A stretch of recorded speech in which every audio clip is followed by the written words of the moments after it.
Thank you, operator. Good day, everyone, and welcome to Oklo's inaugural company update and earnings. Joining us today are Jake DeWitt, co-founder and chief executive officer, and Craig Belmer, chief financial officer. Oklo's Q2 earnings were announced after market close today. You can find a shareholder letter and supplemental slides on the investor relations page of our website. The information discussed during the course of our remarks and the subsequent Q&A session includes forward-looking statements, which reflect our current views of existing trends and are subject to a variety of risks, assumptions, estimates, uncertainties, and other factors that could cause actual results to differ materially from such statements. You are urged to carefully read the forward-looking statements language in our shareholder letter and supplemental slides.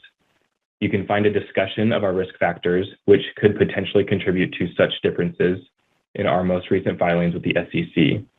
Oklo assumes no obligation to update these statements, whether as a result of new information, future events, or otherwise, except as required by law. I'll now turn the call over to Jake DeWitt, Oklo's co-founder and chief executive officer. Jake. Thanks, Sam, and thank you all for joining us today. I'm excited to share our quarterly update and provide some insight into the progress we've made over the past quarter. By way of introduction and a little bit of background and history on Oklo, the company was born largely out of a view that there was a significant amount of opportunity with advanced nuclear technologies. Personally, I grew up in New Mexico. I was born and raised there, and born and raised around the technology accordingly. And that's where I fell in love with it from a very young age. It was something that felt like it was from science fiction, but it was actually real. The fact that you can take an atom and split it and harness the strong nuclear force and produce 50 million times more energy than a conventional hydrocarbon oxidation reaction is crazy to me. It's always been crazy to me. It still is today, but it's real. This is real technology, and it's been with us for over 80 years at this point. So I knew I wanted to work on it from a young age, and I had a unique set of experiences to be around the technology. In high school, I got hired into the nuclear weapons program, and I got a chance to learn a lot about it from that point.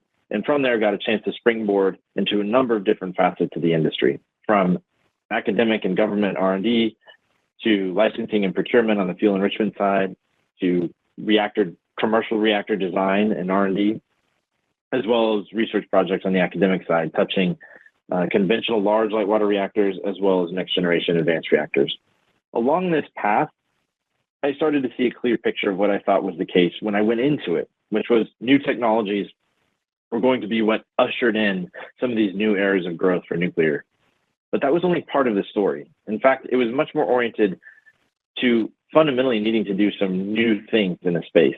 What I observed was an industry that had fairly radically stagnated in how it did things and approached things. And there was a ton of opportunity to rethink about how you could approach taking new nuclear technologies to market. So that led my co-founder Caroline and I to think about and ultimately start a company centering around three major pillars that we saw were really important to catalyzing significant changes and opportunities in the industry.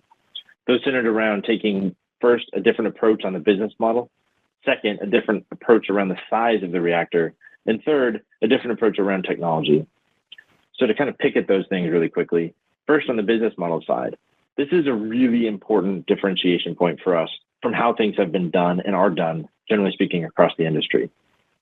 Typically, the nuclear business model from a reactor design perspective has involved designing a reactor to about 80% or so completion, maybe designing the power plant to something between 50 and 80% completion, and then going off and trying to license out that design to your customers, asking them to then take the baton, to then complete the design, to then permit it, to site it, to build it, to own it, and to operate the plant. That puts all of the burden on the customers, and it's a highly frictional process. We saw that people really wanted the wonderful attributes that nuclear power affords, so we decided to take a different approach. So early on, we took a view of asking the question, what would make it easier for people to buy what they really like about nuclear technology? In other words, how could we make it easier for people to buy what they wanted? And so that led us to ultimately follow into an opportunity that's built on what renewables had done very well for a long time, which was to design, build, and operate the plants ourselves, and then just sell the power through power purchase agreements. That has significant benefits because it's aligned with what customers want. Perhaps that's the most important thing. And we see that reflected in how our customer interest and customer order book has grown and is growing. Additionally, we also see it reflected in the significant benefits that come to the company with this kind of recurring revenue model. And so those things are significantly enabling and accelerative to us as we think about how the future of nuclear needs to ultimately evolve. Additionally, we wanted to take a different angle on size.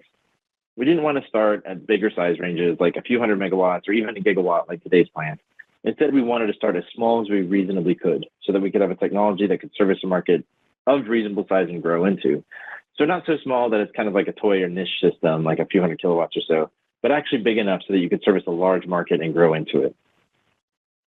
And so we found a sweet spot at about 15 megawatts, and that's allowed us to change the paradigm from needing billions of dollars to capitalize the plant and get it operational to only needing a few $100 million. So that's allowed us to significantly change the paradigm to how you take new technologies to market.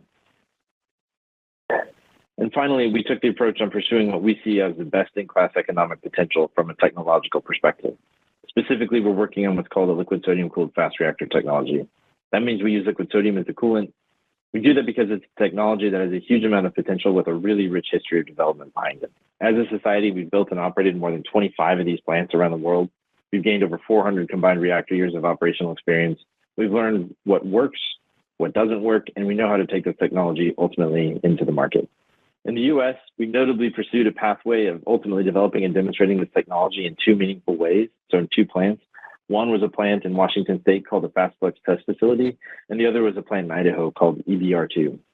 At Oklo, we most directly build our lineage and legacy off the EBR2 plant, which was a just under 20 megawatt fast reactor that sold power to the grid, ran for about 30 years, demonstrated superior operating characteristics to its contemporary commercial light water plants at the time, while also demonstrating the amazing features it had from an inherent and passive safety perspective that can afford plant design simplification and therefore cost reduction, as well as the ability to recycle fuel. Altogether, these are significant enabling benefits. We like sodium because it operates at high temperatures without being pressurized. It's compatible with common alloys. It allows us to tap into existing value in supply chains. And from there, we have the ability to leverage a technology that ultimately has best of breed economic potential in our eyes. Not only are we building on a mature technology base that's behind it, the Nuclear Regulatory Commission has had experience in sodium fast reactors. We also have peers in this space that are developing sodium fast reactors, like TerraPower, who's developing a sodium fast reactor, but at a larger size. The progress made by them, the progress made by us, all gives us a pretty clear line of sight for how the NRC can review and evaluate sodium fast reactor technologies. And it has a long history of technology development and technology maturity behind it.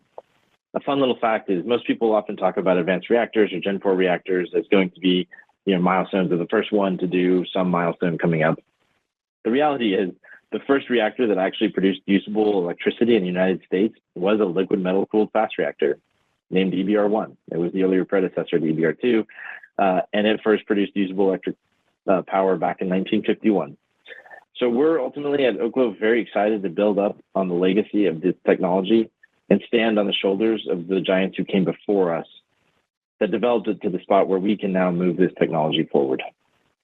So specifically, we're implementing this in what we refer to as our product offering of the Aurora. The Aurora product line is designed to scale to 15 and 50 megawatt offerings today, and we're also evaluating a 100 megawatt or larger offering that we're developing. The core focus of the business at this point is developing the 15 and 50 megawatt plants. They look very similar. They share the same fuel types and materials and coolant types, just slightly different sizes and packaging. And we do that because we've been focused on being responsive to where customer interest and demand has been. And that's led us to these two size points to start. This technology is basically a way to make heat. So when you split an atom, you're ultimately just producing heat that then conducts through the fuel, through the structure, and then is convectively removed by the coolant. So we use sodium as that way to move the coolant from the fuel, then up to ultimately boil water. You can also use this heat product directly, which often opens the door for industrial heat processes. And we operate in a temperature range, which allows us to service the vast majority of heat markets that are available today. It also has some interesting connection points for advanced cooling technologies, which I know sounds funny, but thermal-driven cooling technology has a lot of promise, especially for scaling data centers. Technologies like absorption chilling has some significant upside in the data center markets, and we're pretty excited about how that can integrate with our system. Aurora powerhouses are designed to maximize the use of materials, parts, and labor from non-nuclear supply chains. We develop and design this technology in a way to take advantage of these benefits because sodium gives us the ability to operate at high temperatures without being pressurized. It's compatible with commonly available alloys like stainless steel alloys such as 316L and 304L in form factors that are similar or identical to components available in other industries, such as oil and gas or food and beverage or chemical. That's great because we can then tap into existing value in supply chains to ultimately deliver these systems. The ability to utilize existing supply chain components allows us to leverage non-nuclear supply chains, which operate at much higher volumes and offer more diverse options that come at lower costs. This approach significantly enhances the economic scalability of our technology, and that's one of the reasons we're so excited about its economic potential. By leveraging the energy density of fission, Oklo's Aurora powerhouses have immense environmental benefits. It creates a pretty favorable technology platform that looks quite a bit different than what nuclear has been used to looking like, if you will, and that was a big focus of ours. We wanted to focus on something that has aesthetic appeal while also offering something that has functional benefits from a constructability perspective. So because of those benefits, the nuclear sector is receiving unprecedented support from all levels of government. This quarter has seen some pretty exciting developments, including the signing of the ADVANCE Act, but this builds on years of significant support at a federal, at a state, and an international level. One of the big benefits legislatively for nuclear, frankly, one of the biggest in the last few decades, was the passage and signing of the ADVANCE Act, and that just happened within the last few months. This is a significant piece of legislation that drives forward support for Congress and also support from this administration that has clearly been in favor of propelling and advancing nuclear technology.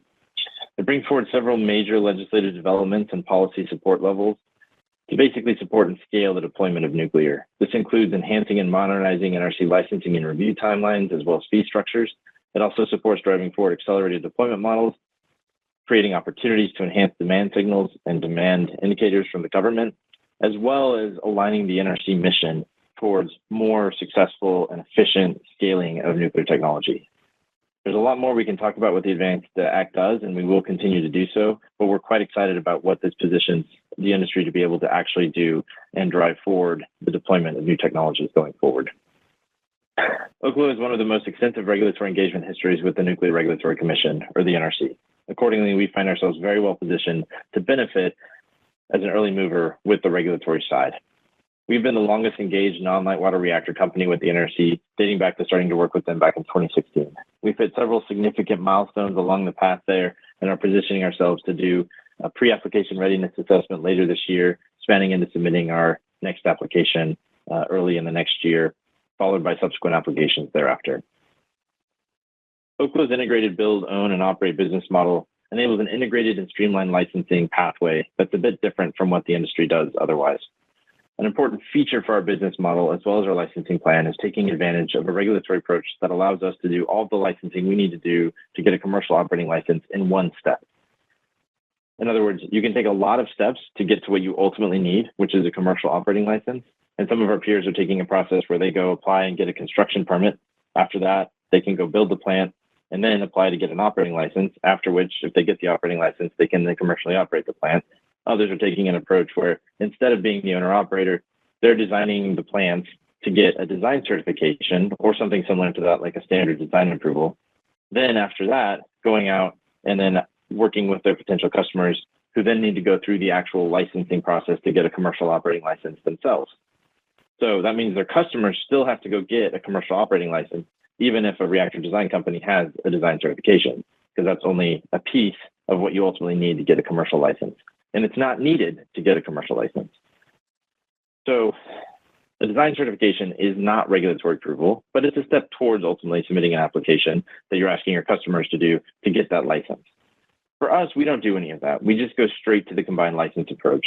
This is largely because of what we're doing on a business model side. We're owning these plants. We're not just trying to sell the designs or license off the design.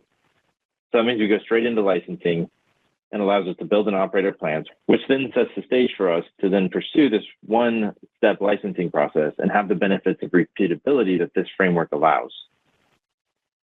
One really important thing that's been developed in the past when they were developing these regulatory frameworks was the ability to subsequently license additional plants in an expedited and more efficient manner. What that means is that after you've licensed your first plant, you get a combined license for that first plant. That becomes your reference license.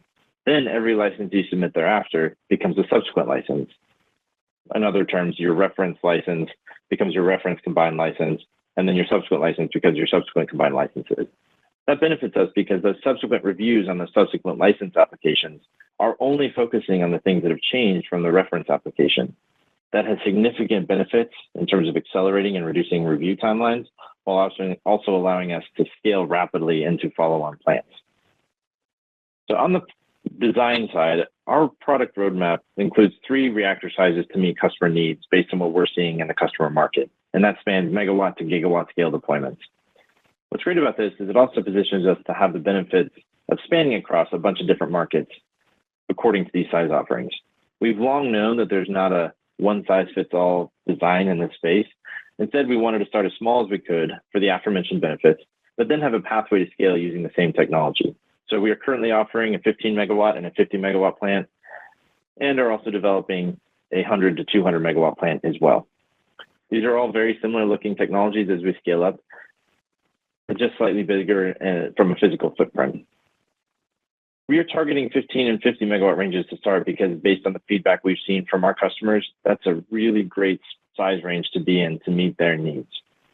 The numbers are very large around the opportunities to service some of these customers in these markets, especially with what our business model is, which is designing and owning and operating these plants and selling power to the direct customers. So when we talk about providing power directly to energy users, these sizes offer a good entry point to a number of different markets, and these projects can be quite large when they aggregate together. The reality, too, is that data centers are making up a vast majority of the market opportunity we see in front of us. And while the numbers are very large around those opportunities, especially around the larger scale AI purpose data centers, these projects are not being deployed all at once at a 1 gigawatt or multi-gigawatt scale. Instead, they're ramping into it. It's phased growth through a development process. And when you're talking about these facilities as they grow up, they also need to have the ability to have power that meets their need set, which in other words is something that is always on and with a high availability and high reliability. That means they need to have something that offers them that kind of N+1 generation footprint so that they are more or less confident to get the energy when they need it and how they need it. In other words, you're going to build more power capacity as you ramp up with your customers, which is a really exciting thing. For us, given our size, we're uniquely positioned to do it, but it also allows us to grow with them as they build out their overall footprints and they meet their customer needs and therefore need more energy as that goes forward. The important thing about this too, just to emphasize this one more time, is that we can build up to match where our customers are going as they grow their order book and their demand in a phased way, while also building an extra reactor that is providing power on standby for them when they need it, because at the end of the day, we have to take some of our plants offline every once in a while to service them or refuel them. That means we can deliver that full freight power solution for our customers and do so in a way that's economically attractive because we're not too large to do so. So our size is really in that sweet spot that matches very well with both the growth and the N+1 requirements that our data center customers have. And to dive a bit deeper on the data center side, one of the things that stood out to us in our engagement with potential customers is learning about what their energy needs really look like. We're finding that a data center or data center campus is often made up of a number of data halls, as we like to call them. Those data halls are what are built out kind of in building block fashion to fill out an ultimate facility or campus. We're finding that most of the data halls today that are being planned are planned to consume between 35 and maybe 50 megawatts each. So each company has their different architectures and different approaches, but we're seeing that there's a significant amount of upside and opportunity around where those data halls are. We also see some development that's on the smaller size, power chunks between 10 and 20 megawatt. So at the end of the day, that gives us a really good position in the market to service a different range of power levels. So in summary, when we think about our sites and our project opportunities, we're matching very well with how we see data center markets and other industrial markets developing. As we look at the market today, based on the conversations we have with our partners and customers, we see that the ranges of power needed on a site-by-site or project-by-project or even sort of data center phase development project basis, they're typically looking at needing power between 10 and 20 or between 30 and 50 megawatt chunks, while also needing that high reliability of power. Our ability to scale with them means we're really well positioned to build up This positions us quite differently than if you were to go in and say, let's build one plant to provide all the power for a facility. That's been hard to offer an N+1 dynamic because you would significantly have to overbuild your capacity. So in this illustration, if you had a 500 megawatt project, to build two 500 megawatt projects to provide N+1, that would be a lot of stranded capacity.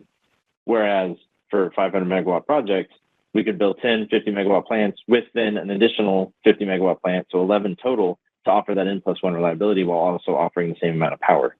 Additionally, as customers build out, they're probably going to need 500 megawatts all at once. They're going to need it over time, and that time might be a ramp up of 2 or 5 or more years. So they might start by needing 50, and then 100, and then 250, and then 500 megawatts in total as they scale forward. Well, that's great because we can build up and match that with them. That also gives us the benefits of ordering parts for the reactor and components for the reactor in volume just to meet one project. Very different dynamic than building one plant to purposely fill that. And if you built that 500 megawatt plant to fill that demand, you'd have a lot of stranded capacity while your customer would ramp up. That challenges some of the economics accordingly. So our model really works well to match where we see data center development moving, as well as other industrial users and other power users. So with that, I'll go ahead and hand off to our CFO, Craig, who's going to take it over and talk to you about our business model. Craig? Thanks, Jake.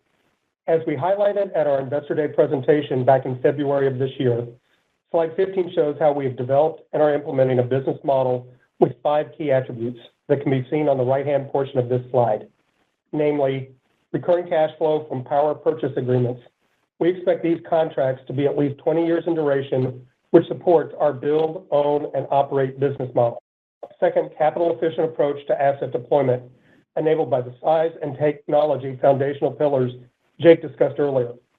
Over time, this should allow us to reduce cost and asset construction time through purchasing economies of scale, as well as efficiencies that should come from deploying essentially the same asset over time. Third, these 2 factors should generate attractive asset returns on their own. In addition, we look to deliver upsides to those returns by accessing investment tax credits, or ITCs, and utilizing project financing against the long-duration PPAs. Fourth, longer term, we are working to deploy fuel recycling technology, which should have the dual benefit of providing enhanced security to our fuel supply chain and potentially reduce our fuel cost by over 80% versus the cost of fresh fuel. And finally, a strong balance sheet to enable growth. Post the completion of our merger with OKLO, we believe that we are now well capitalized to execute our business plans, which should be a significant competitive advantage. Slide 16 reflects that we expect this approach to asset and capital efficiency to create a strong position for our business in terms of our overall delivered levelized cost of energy, or LCOE. Initially, we expect our first of a kind, or FOAK, LCOE to be approximately $90 per megawatt hour. This figure should improve as investment tax credits, scale economies, and improved project execution capabilities are utilized across our business.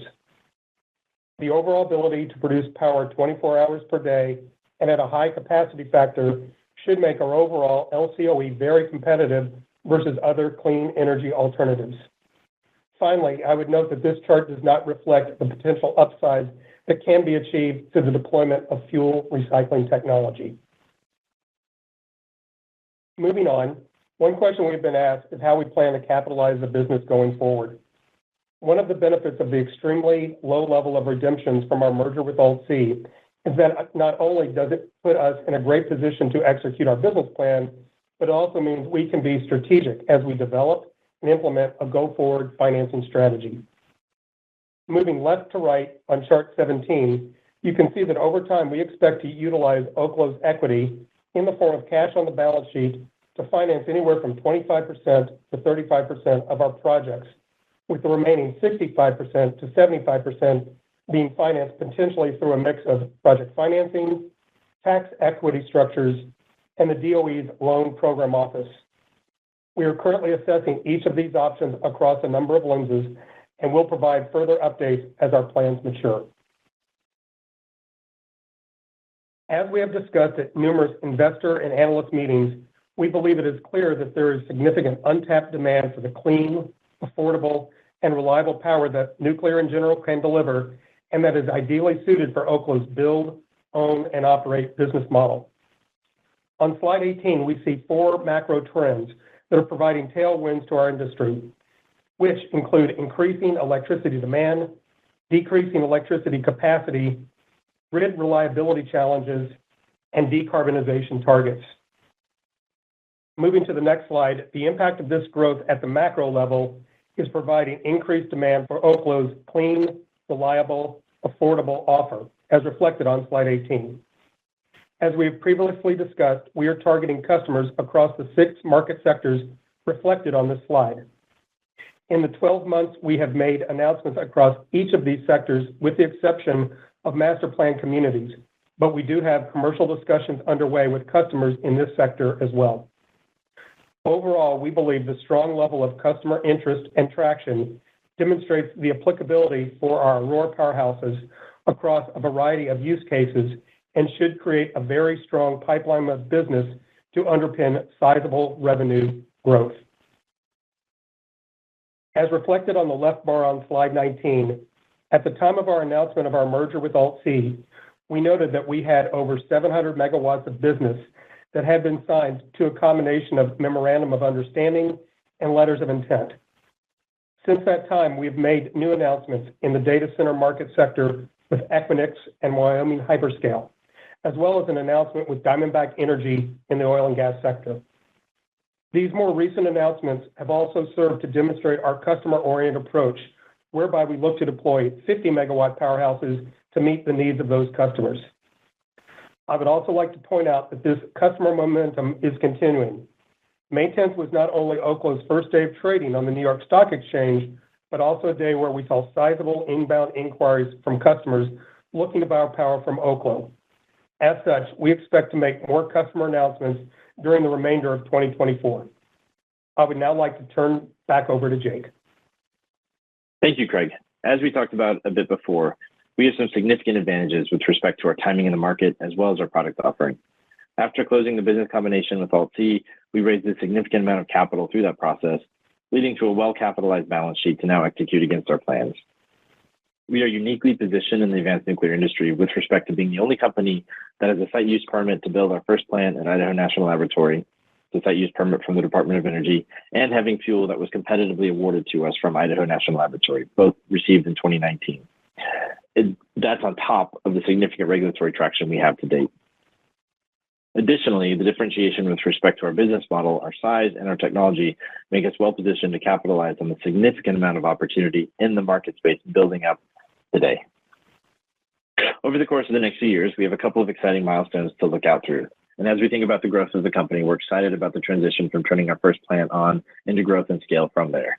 Between now and 2027, we'll be working to deploy our first plant at Idaho National Laboratory.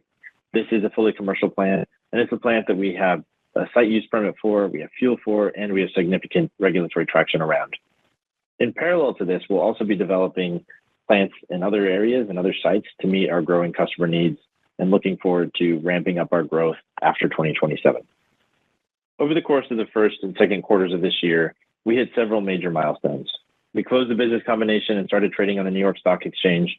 We achieved a significant regulatory milestone with the Department of Energy with respect to our first fuel fabrication facility. We continued to advance our project in Southern Ohio and entered into land agreements to deploy 2 plants there. We signed an LOI to supply 50 megawatts of power to Diamondback Energy in the Permian Basin in Texas. We signed an MOU with Atomic Alchemy, a radioisotope production company, to collaborate on isotope production, particularly with the use of our fast neutrons as well as the radioisotopes that are co-products from our recycling facilities. We partnered with our Wyoming Hyperscale to deliver 100 megawatts to its data centers. We achieved significant milestones with Argonne National Laboratory, one of the leading experts in sodium and liquid metal fast reactor technologies, involving the use of their state-of-the-art thermal hydraulic testing facilities. We also established what we announced earlier today, our preferred supplier agreement for steam turbine generator products and services with Siemens Energy. We're very excited about this partnership because it is validation of our business model and our approach, that we can leverage suppliers that make components for other purposes that we can directly use in our system. What we're buying from Siemens looks very similar to what they make for fossil fire plants, and we're very excited about our partnership with them going forward. We also continue to make progress to put in place numerous supplier contracts that would be critical to the deployment of our first Aurora plant at Idaho National Laboratories, and for our supply chain that will be required to deploy a fleet of powerhouses. Contracting is underway for site preparation and fuel fabrication at INL, which we expect to ramp up during the remainder of 2024 and beyond. In most cases, we are at the commercial negotiation stage with key vendors and hence are limited to the details we can provide at this time. In addition, we recently announced that we have finalized our preferred supplier agreement with Siemens Energy, who will be providing steam turbine and generator technologies as well as services for our fleet of powerhouses. We believe having an agreement with such a recognized name as Siemens Energy is unique for our industry and a testament to the type of partnership arrangement that our business model unlocks, not only for Oklo, but for our key suppliers. Additionally, one of the exciting parts of this business is what we can do on the recycling front. Fast reactors have the unique ability to recycle used fuel, and we've been actively pursuing this to diversify our fuel supplies and capitalize on the benefits of fuel recycling. This approach not only improves fuel economics, but also opens up additional revenue streams from the sale of co-products generated during the recycling process. This is the technology that has been demonstrated before and that is, in fact, already operating at a small scale at national laboratories. Our work with Argonne and our Department of Energy partners has been focused on furthering the development of this technology to prepare for industrialization and scaling up operations. We hit several milestones in the last quarter, notably demonstrating the successful end-to-end recycling process with Argonne National Laboratory. We also continue to advance our regulatory engagement with the NRC and are submitting white papers and holding pre-application meetings on several key topic areas. Finally, I mentioned this before, but we were also excited to advance and announce our strategic partnership with Atomic Alchemy, a company working on producing radioisotopes. Our partnership entails work on using the fast neutrons we produce for radioisotope production, as well as partnering with them to process co-products from the recycling facility that can be packaged and sold into various industrial, medical, and other markets. So going forward, we look forward to keeping the market up to date on our progress in 6 major areas: reactor licensing progress, customer pipeline development, project execution, the development of fuel recycling, strategic partnerships, as well as financial updates. So with that, I'll hand it over to our CFO, Craig, again. Craig? Thanks, Jake. Both Oklo and AltC are very pleased with the outcome of our merger, which closed on May 9th, 2024. Slide 27 demonstrates several of the key outcomes of this transaction, whereby a record 0.002% of redemptions translated into gross proceeds of over $300 million. After associated fees, over $276 million in cash moved onto Oklo's balance sheet that is being used to fund our business. We believe the attractive pre-money valuation of $875 million, which also included the Equinix prepayment for power, as well as the straightforward nature of the deal that resulted in one class of common stock with no warrants or PIPE, were also critical drivers of this successful outcome. As part of our public offering, as seen on slide 28, Oklo established a new world-class board of directors with individuals with backgrounds in defense, oil and gas, power generation, capital markets, and artificial intelligence. This deep expertise will benefit Oklo as the company executes on its business plan to deliver its vision. Oklo is also lucky to have an experienced management team with a broad spectrum of backgrounds from large Fortune 500 companies, as well as relevant government agencies, including the U.S. Department of Energy and nuclear-focused research institutions, such as the Idaho National Laboratory. Moving to slide number 30, we know that there have been some questions post the close of our transaction regarding shareholder lockups. Post-deal completion, our total outstanding share count is slightly over 122 million shares. Of those outstanding shares, our co-founders, as well as our chairman and the AltC sponsor, are under multi-year lockups that include an early release mechanism for share price appreciation with triggers set at $12, $14, and $16 per share. These lockups represent approximately 34% of total shares outstanding. In addition, we have a few early-stage investors who are subject to 180-day lockup from the transaction date that equate to roughly 11% of shares outstanding. All other original investors did not have lockups, which were therefore freely tradable on May 10th, which resulted in no sizable overhang on the stock. Moving on to our financial highlights. Year-to-date, Oklo's cash used in operations sits at $17 million, made up of a net loss of $53.3 million, offset by $38.9 million in non-cash impacts, the main drivers of which I will highlight momentarily. At the end of second quarter, cash and marketable securities were $294.6 million, primarily driven by the $276 million in proceeds net of fees received at deal closure. Year-to-date, our operating loss of $25.1 million included $9.2 million of non-cash stock-based compensation expenses, which was primarily driven by a one-time fair market value adjustment of $7.8 million related to earnout shares that would be payable to Oklo staff who have vested options at the time of deal closure. Full year 2024, our operating loss expectations are still in line with our prior guidance of $40 to $50 million that was noted in our Super 8K filing. Our year-to-date net loss of $53.3 million, including non-cash fair market losses of $30 million associated with a SAFE note revaluation and $7.8 million losses in stock-based compensation. Both of these non-cash adjustments were required de-SPAC closing entries. Further details on our second quarter and year-to-date results can be found at the end of these materials and in our 10-Q that will be posted to the investor section of Oklo's website. Post the filing of our 10-Q for second quarter, we are looking forward to several upcoming investor events, including Canaccord Genuity's Annual Growth Conference and Citi's one-on-one Midstream and New Energy Infrastructure Conference, both of which will occur later this week. In addition, we are scheduling an Ask Me Anything session with our executive team for later in the month of August. So finally, to close and to emphasize the points made during this conversation, we believe there are 6 factors that make Oklo such a compelling investment proposition. First, technology and size that is based on a proven fast reactor approach that we look to deploy at scale to reduce complexity, cost, and time to delivery. Second, an attractive business model that is customer-oriented and enables recurring revenue and profits. Third, superior economics that look to deliver power and very competitive levelized cost of energy. Fourth, a diverse and growing customer base with interests across 6 market sectors. Fifth, a streamlined approach to regulatory approval underpinned by our combined license application process that leverages years of experience in our work with the NRC. And finally, a well-capitalized balance sheet that positions us well for the implementation of our business strategy. With that, I would like to thank you for your time, and Jake and I will now open the call for questions. Thank you. At this time, if you would like to ask a question, please press star 1 on your telephone keypad. You may remove yourself from the queue at any time by pressing star 2. Once again, that is star 1 to ask a question. We'll pause for a moment to allow questions to queue. And we'll go first to Vikram Bagri with Citi. Your line is open. Please go ahead. Hi, good afternoon, everyone. Very thorough update from the letter presentation, release, and prepared comments. Appreciate the color.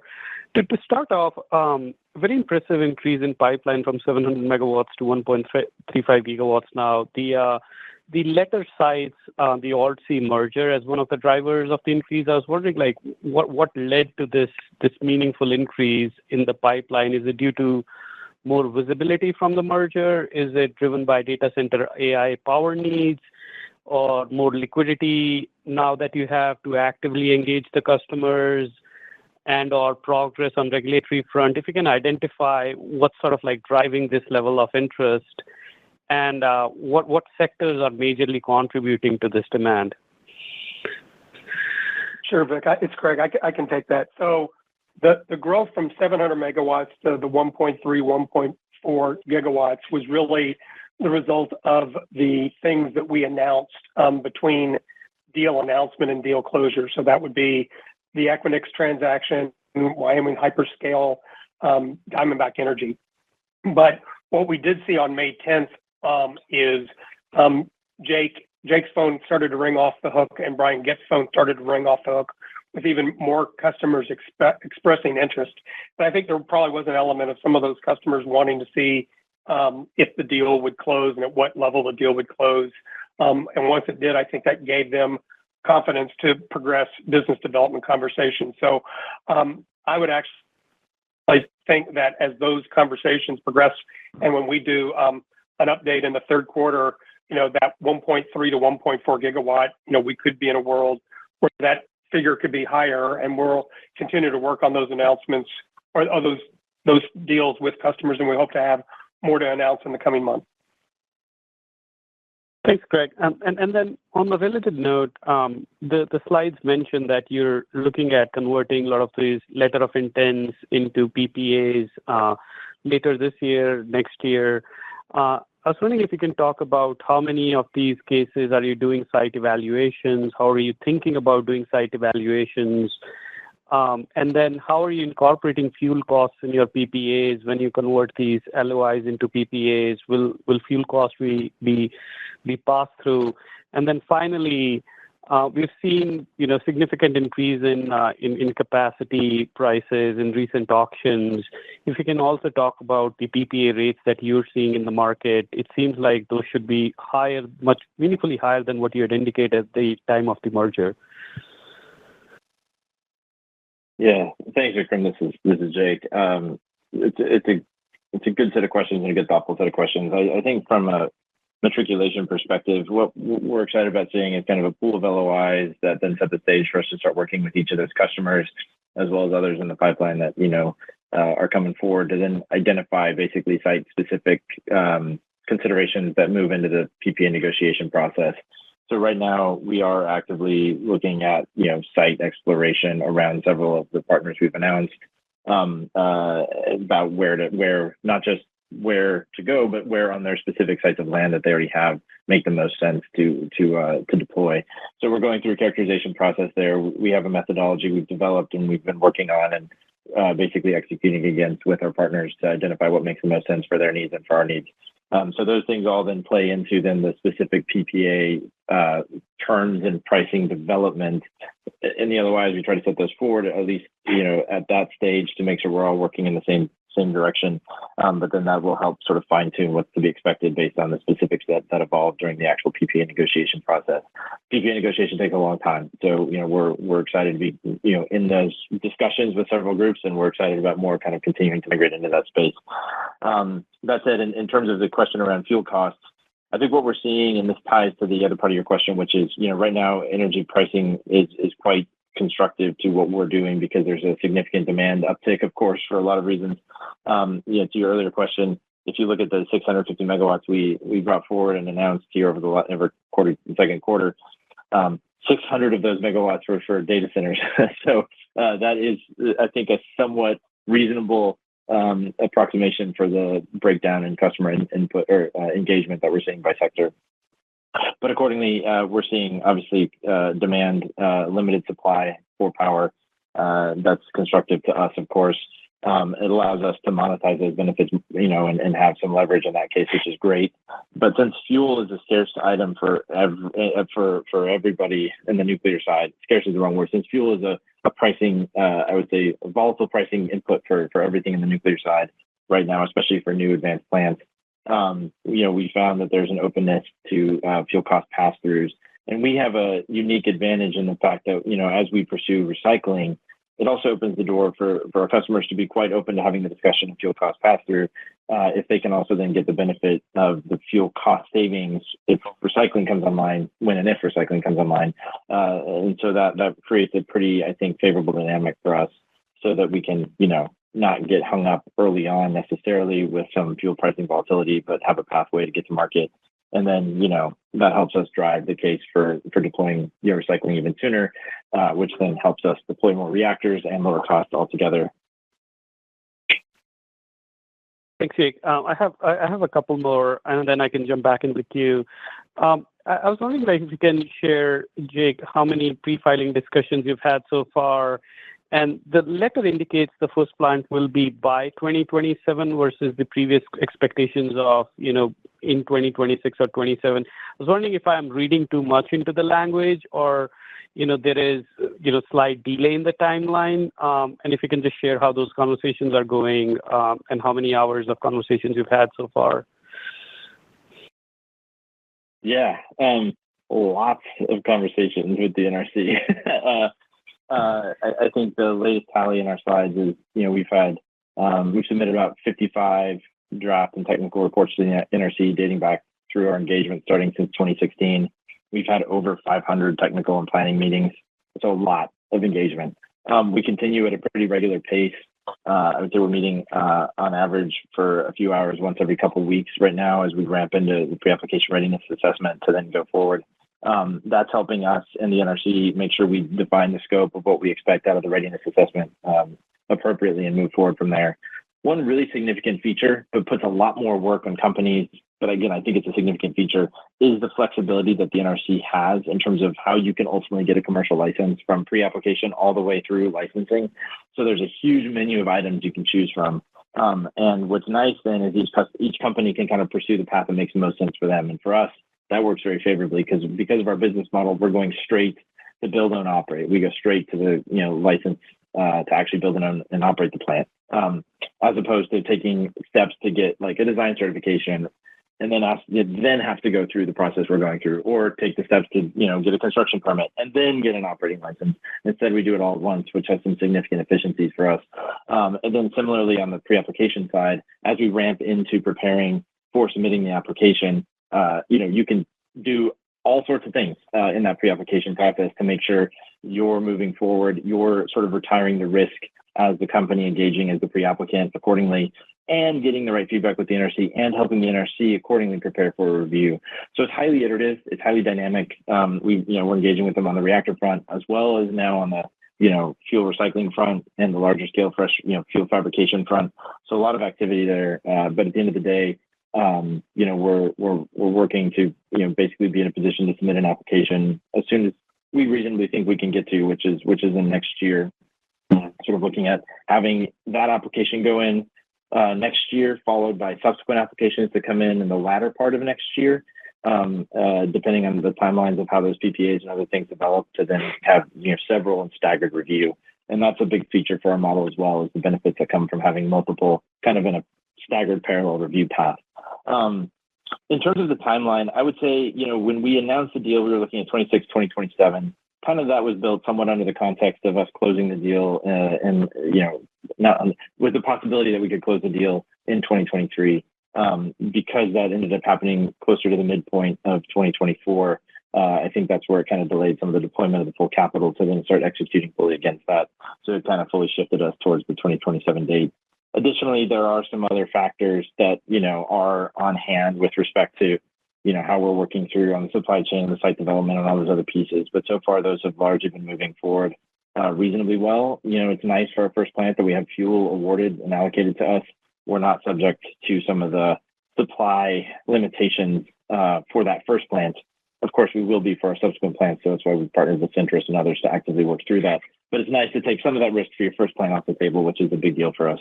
So that's kind of why the timeline is pretty firm up on the 27 date, and 26 is really just isn't really achievable from the perspective of when the deal closed in 24 versus when there was a possibility of it closing in 23. Once again, if you would like to ask a question, please press star 1 on your telephone keypad now. We ask that you please limit yourself to one question and one follow-up, rejoining the queue for any additional questions. We'll move next to Thomas Merrick with Janney Montgomery. Good afternoon. Congratulations on all the success there. Just wanted to start out on EBR2, and the question is really around capacity factor of sodium-cooled fast reactors. And what does the data suggest, as you've reviewed it, that a sodium-cooled fast reactor can hit on a real-world capacity factor basis? And I'm asking just kind of with the perspective of we have a long, deep history of operating large light water reactors at 90 and 92% capacity factor, and it took us a while to get there. And how should I think about the time it'll take for your Gen 4 reactor to get to capacity factors in the 90s? Yeah, it's a great question, and actually a real fun little nugget of information that's not the easiest thing to pull out. We developed all of these amazing things in the nuclear industry that came out starting, back in the 50s and 60s, of course, on paper. So all of the great records of history and operations and all these things were largely paper-based for EBR2 and for prior fast reactors, as well as the Fast Flux Test Facility, FFTF. But the FFTF and EBR2, the plants we kind of most directly derive technical legacy and learnings from, is kind of the latest iterations, if you will, from prior development in the U.S.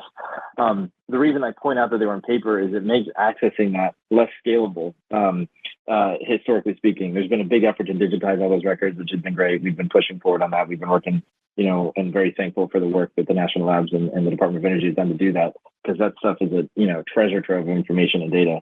But one of the great things that kind of stood out to this, and one of the things that when I learned it, back around the formation of the company was kind of mind blowing in a positive sense, was EBR2 and FFTF, both liquid sodium cooled fast reactors, actually achieve superior operating capacity factors and operating characteristics than commercial light water plants at the time were achieving.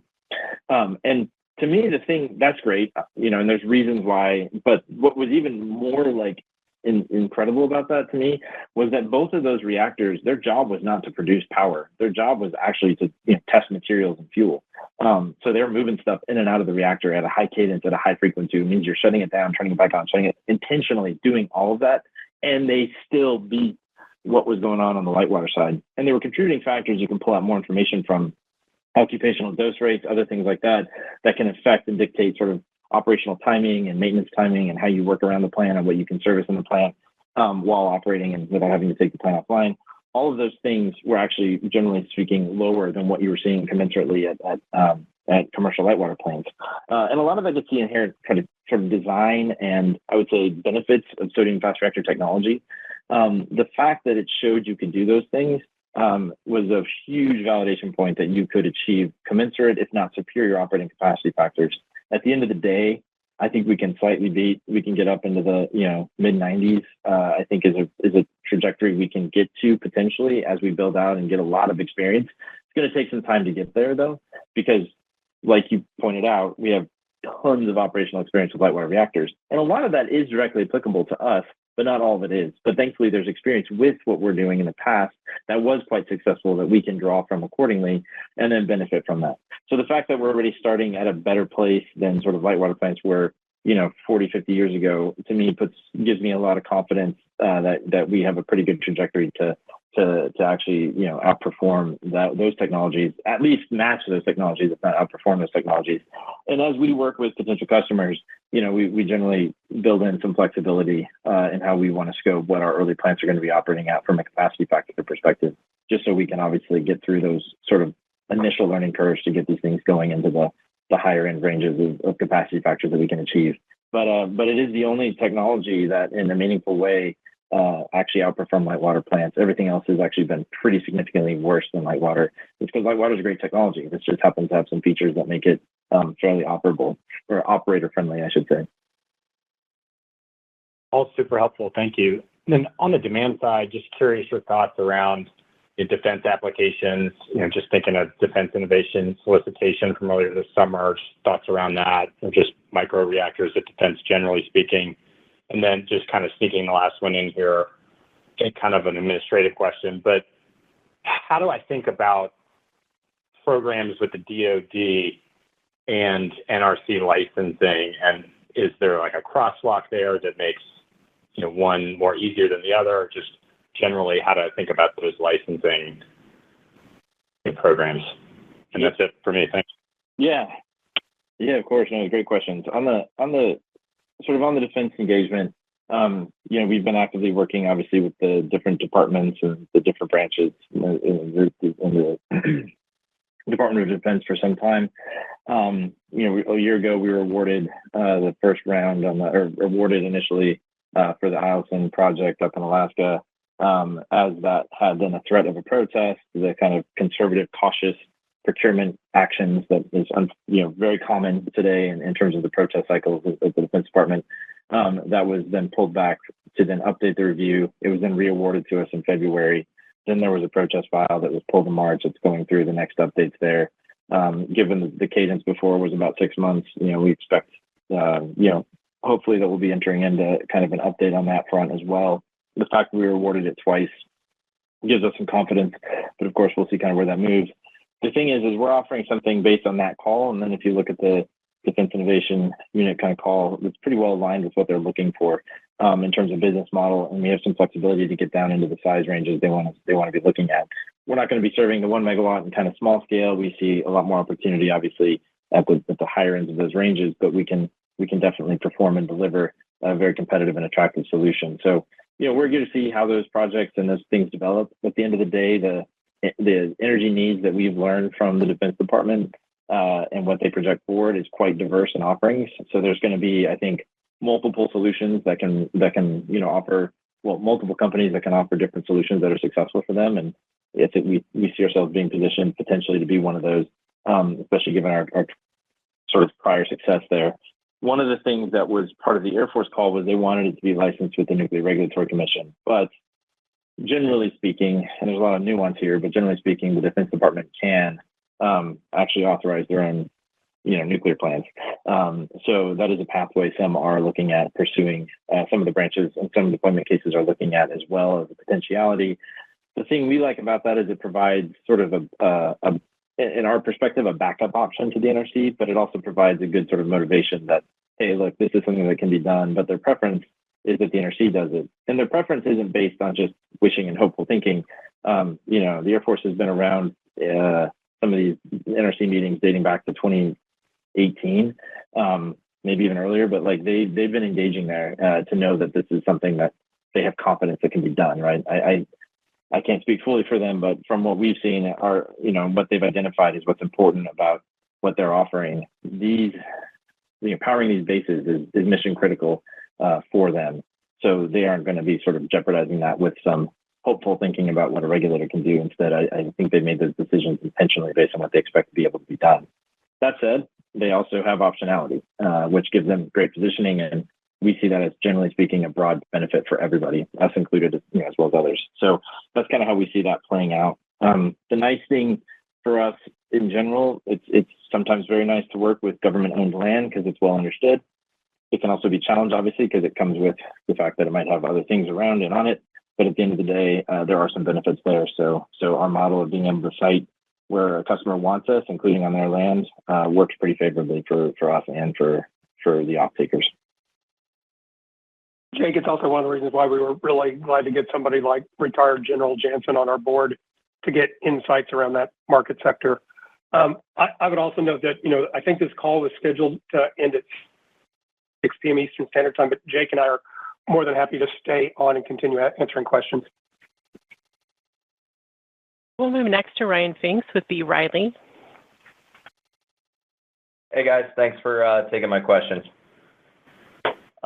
Just curious, are you seeing a difference in demand between the 15 and 50 megawatt plants? Maybe if we're looking at the pipeline, how would that break down between the two? Yeah, so it's a great question, Ryan. So I think if you actually look at, the things that were announced when I started with the company back in August of last year, so the projects in Ohio, the project in Idaho, the project at Ellison, those were all in the 15 megawatt size range. But most of the things that we've announced subsequent to that, that's really caused that growth in the order book is more in the 50 megawatt size range. Jake and I were also in a meeting a couple of weeks ago at our headquarters with a potential data center customer. And one of the things that was great about that conversation is getting into the details of how are they thinking about deploying data centers at a greenfield site, and how might we match up a deployment schedule of 50 megawatt powerhouses to support that. So I think it's just also an example of, we're trying to be customer oriented and customer responsive, and I think now our order book kind of reflects that, with probably more things in the 50 megawatt size than the 15. Got to appreciate that color, Craig. What about any update on how you're thinking about the estimated construction and fuel costs for your plants? I know we've spoken about $70 million-ish being a good target for the 15 megawatt version, but wondering if you have an update there. So if you look at our Investor Day materials, I don't have it right in front of me, but the 50 megawatt size is, I think, a first of a kind was about $145 million. It decreases, when we apply some of those economies of scale. Fuel costs have gone up since that time, so I think we would see, an increase on that number. But also, as we were speaking earlier, just the overall demand and power and the pricing around PPAs is also going up to help offset. The other thing that does help us a bit is in all of those financials that we showed back in the Investor Day, we were not assuming any benefit from ITCs, but the ITC actually goes against both the asset cost and the fuel cost. So there is a little bit of an element of the ITC, be it in that 30 to 40% range, that can act as a hedge against those inflationary pressures.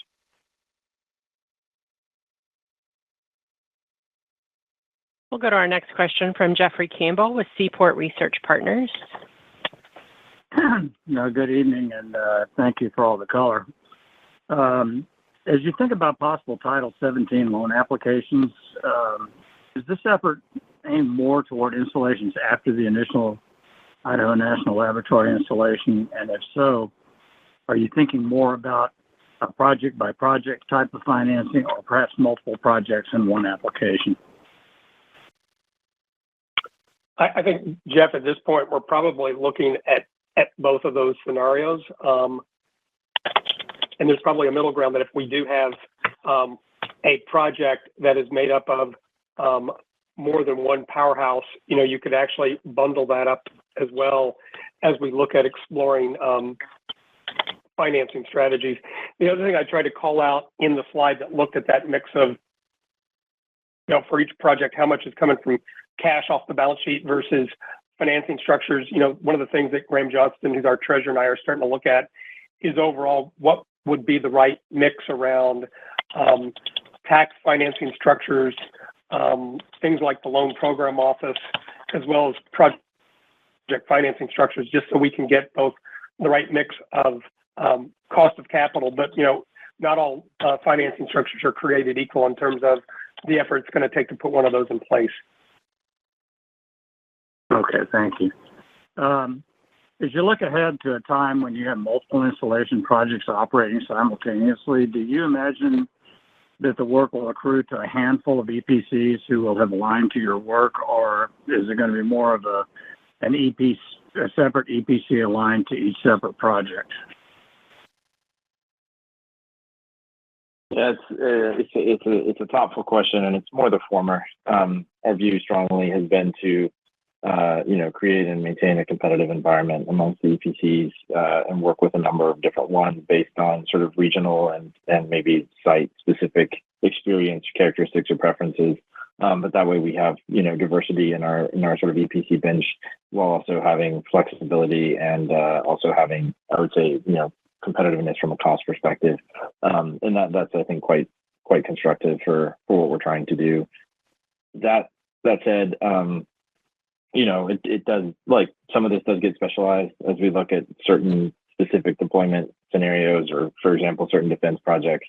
There's likely a narrower set of EPCs we'd end up wanting to work with, just given what would probably be preferred for prior experience.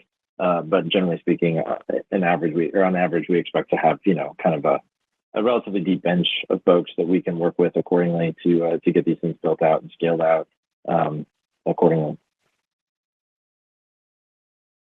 We'll take our next question from Graham Price with Raymond James. Hi, good afternoon. Thanks for taking my question and for fitting me in. Just one on my end. Just wondering if we could get an update on the project with Diamondback Energy, specifically, what's a realistic timetable for deployment there? Yeah. So basically, we announced the partnership with them, largely stemmed from engagement we started having with them towards the end of 2023.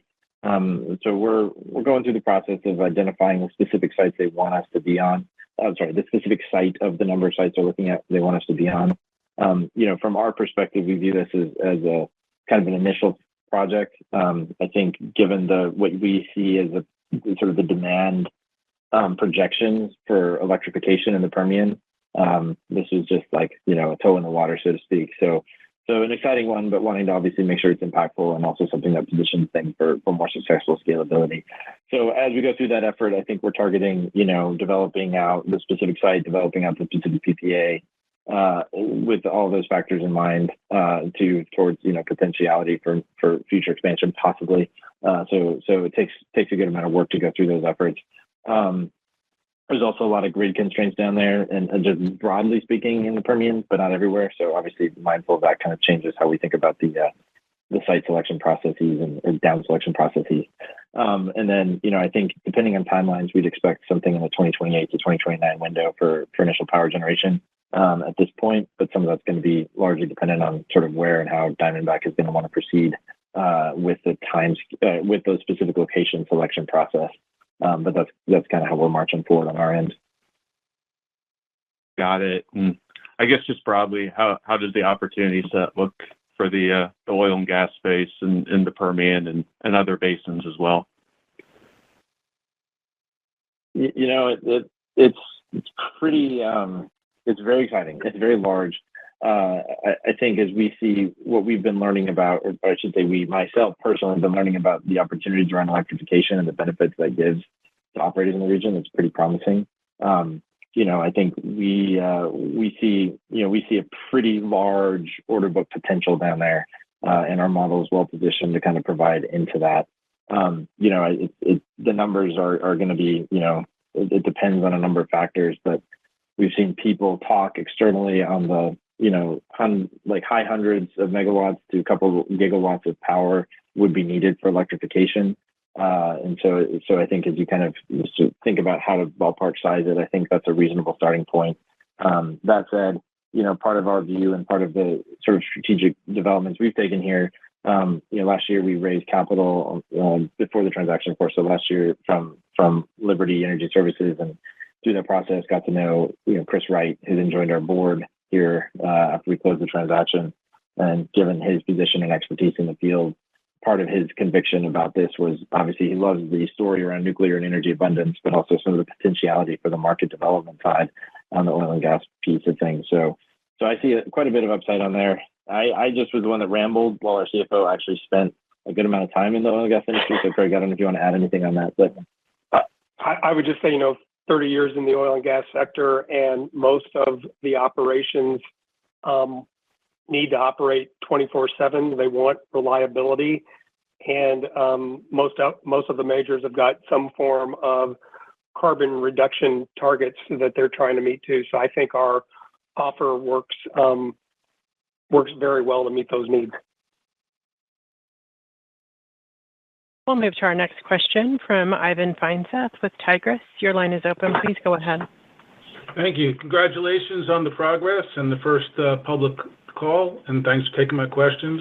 On slide 20 with your pipeline, can you give us some outline of the steps from signing the initial letter to going through the process to getting a final power reactor?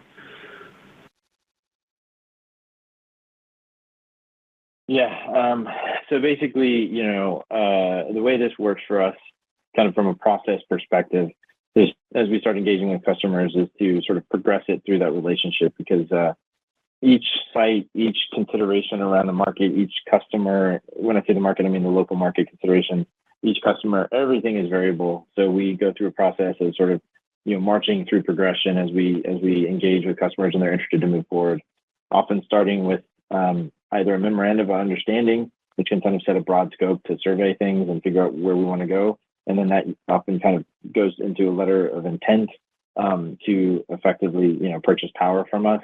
That outlines site and size and, price ranges. Sometimes customers know enough, so they kind of leapfrog the MOU and they go straight to the LOI. Actually, that's been more often the case for us. And then from there, we go through a process of working with them to determine the site, determine where we want to, where it makes the most sense to go. Oftentimes these projects or these kind of, these LOIs would entail multiple plants being built. So you want to be mindful about how the growth plan works there too, as we go through site selection sort of process. And then once those things are identified and determined, you're going through that. You're doing the PPA development and then detailed negotiation accordingly in parallel, and then in subsequent, to finalizing on site. At which point, then once you have a PPA signed, we kind of transition into execution. But right now, it's in our advantage not to just rush into PPAs, given there's so much demand out there, and they're going to constrain our opportunities or our ability to, let me rephrase that. As we look at what the demand, curves are and the indications out there, and we look more high level at what the projections are, right, for what people are talking about needing, and all of these factors that are very good for us, it does create, a situation where we might be oversubscribed in our ability to deliver for a couple of years, just given that there's so much interest. Now there's a lot of interest on the back end for that timing, so we want to work with customers to see what makes the most sense at the stage of those things.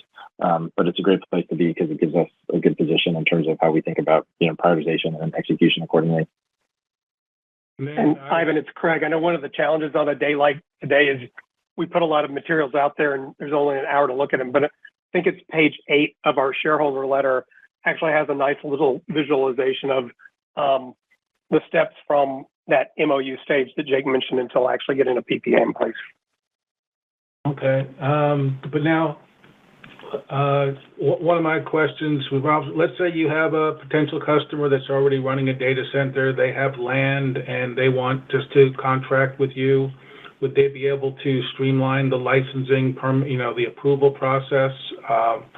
I would believe that you have tremendous demand, and probably the bottleneck is the ability to get regulatory approval all the way down to, permits to build and eventually implement. So do you have customers in the pipeline that would fit like that outline that could streamline the process? And also, what is the process of, let's say, taking deposits or financial commitments that also could help finance the the build out of the reactors? Yeah, I'll just start on the siting, and Craig, feel free to chime in.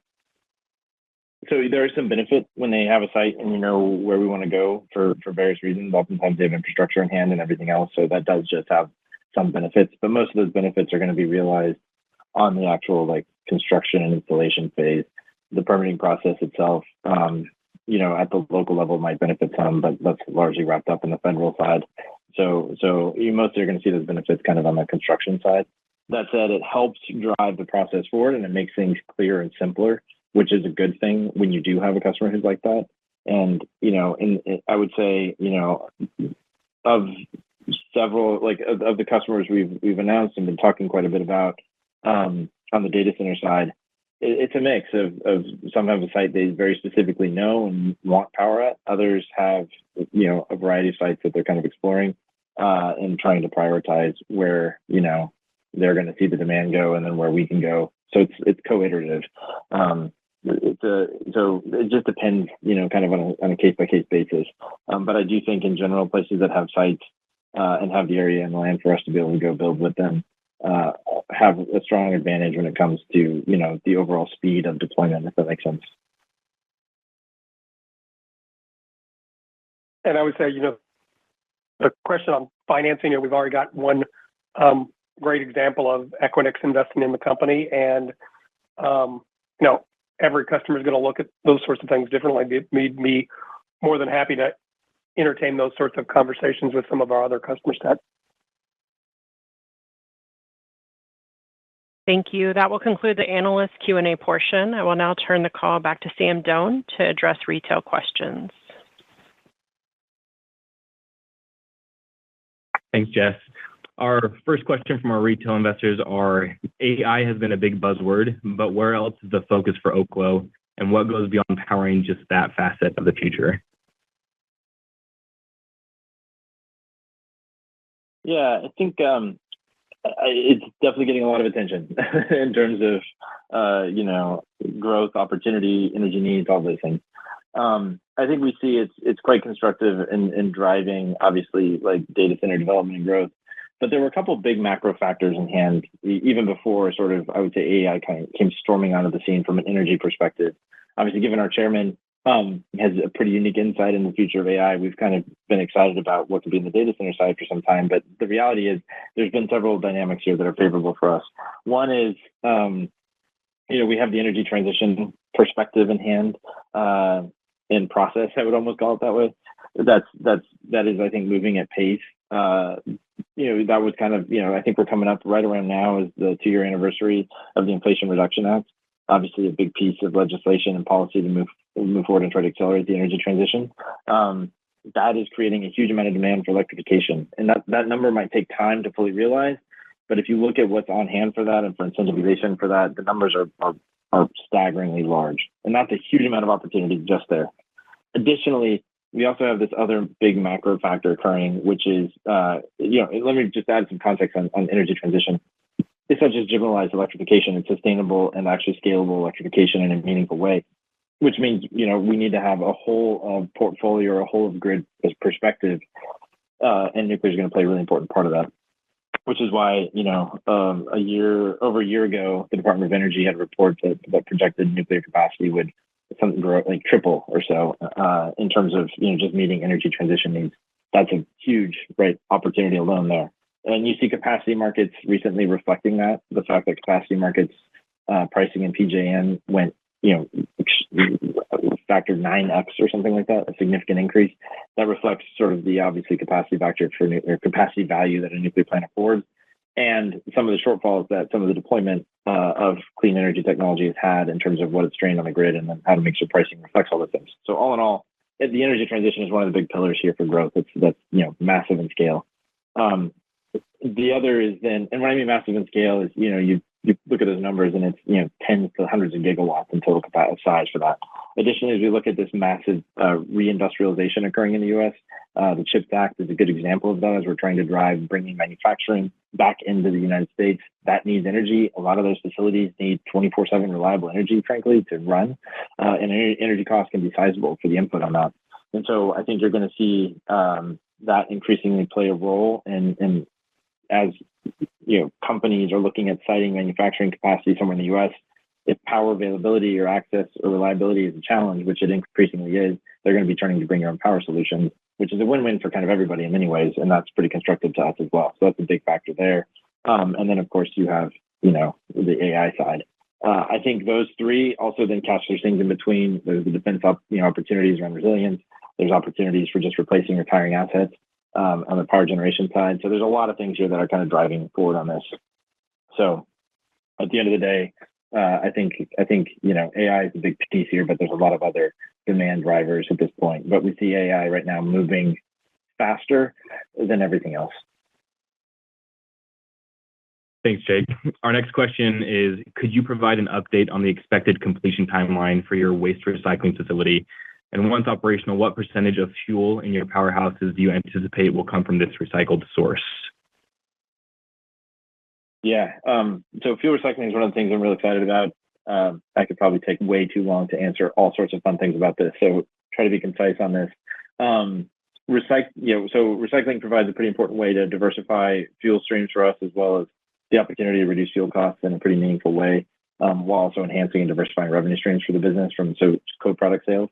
All in all, pretty exciting, something that we're then pursuing as quickly as we reasonably can accordingly. I think we aim to have a facility operational at the start of the decade, basically. So getting something built out in the late 2020s to be operational come 2029, 2030, and then starting to ramp operations from there. The way this process works, electrorefining specifically, is it's modular, or it's a batch-wise process, so it's inherently modular. So as a result, we anticipate having sort of like a scale up and ramp up of modules in the larger scale facility to deliver as we scale. Our goal will be to move as quickly as we can to take up as much of the recycling capacity as we can, but we still see a need that we'll have fresh fuel input on, largely because of sort of the order book and what we're anticipating the growth scenarios, like we were just talking about, driving sort of the demand for our ability to deliver, which is going to inherently, be hard for us to keep up with on the recycling side. So I think we target that, I talk about this sometimes, you hear me say, we think in scales of very long time frames here, but I think it would take us, frankly, out for maybe 100 or 200 years to fully hit like a higher than maybe 85 or 90% full reliance on recycling. But in the near term, we try to get those numbers close to 50-50 as soon as we can. A lot of that's just going to be dictated by growth on the recycling front as well as, growth on the order book. And Jake, just to prove I'm listening when you talk about it, the other thing that excites me about recycling is, not only what it can do around our supply chain for fuel and our price of fuel, but that process itself throws off some great co-products, some isotopes that are under very high and ever increasing demand in the medical industry, in the aerospace industry. So there's potentially a business within that business as we develop it.